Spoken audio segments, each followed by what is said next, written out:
অনেকেই এই লাচ্চা সেমাই খাইতে চায় না।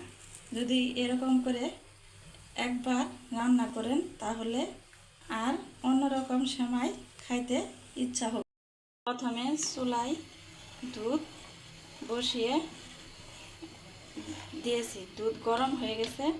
এখন ওর মাঝে কয়েকটা এলাচ দিয়ে দেব। মিষ্টি পছন্দ করে সে সেরকম মিষ্টি দিতে পারেন। আমি এখানে 1 কাপ মিষ্টি চিনি দিয়ে দিলাম। আর দুধটা তাড়াতাড়ি ঘন হওয়ার জন্য এবং স্বাদের জন্য 1 কাপ গুঁড়া দুধ দিয়ে দিলাম। মতো লবণ দিয়ে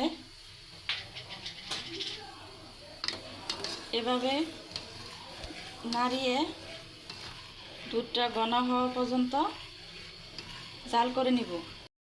দেখেন আমার দুধটা অনেকটা ঘন হয়ে গেছে। এখন এলাচগুলো তুলে নেব।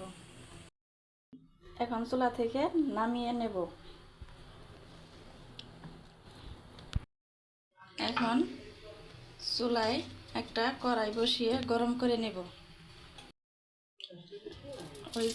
এখন তারপর চুলায় ঘি ঢেলে কিছুক্ষণ এভাবে ঘিটা গলিয়ে নেব। তারপর সেমাইগুলো দিয়ে দেব। কিছুক্ষণ ভেজে নিয়েছি।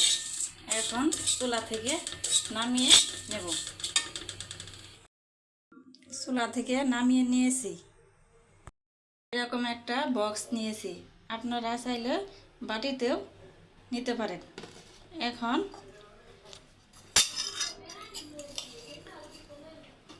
বক্সে কিছু সেমাই এভাবে দিয়ে দেব।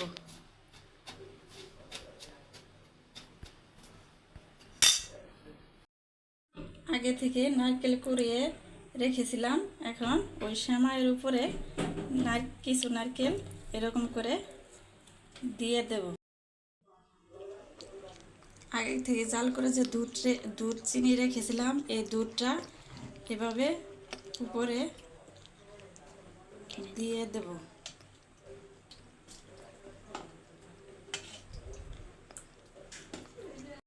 দেওয়া হয়ে গেলে এভাবে কয়েকবার লেয়ার দিয়ে দেব। সেমাই দেওয়া হয়ে গেলে এখন আবার ওর মাঝে নারকেলগুলো এভাবে বিছিয়ে দেব। দুধ দিয়ে দেব। দুধ দেওয়া হয়ে গেছে। আপনারা যে যেরকম লেয়ার দিতে চান সেরকম দিতে পারেন। কিশমিশ দিয়ে সাজিয়ে নেব। আপনারা এর মাঝে বাদামও দিতে পারেন। আমার সেমাইটা কি সুন্দর হয়েছে। আমার ভিডিওটা যদি আপনাদের ভালো লেগে থাকে তাহলে লাইক, কমেন্ট, শেয়ার এবং সাবস্ক্রাইব করে দিবেন। আর কে কীরকম রেসিপি চান তাহলে কমেন্ট করে জানাবেন।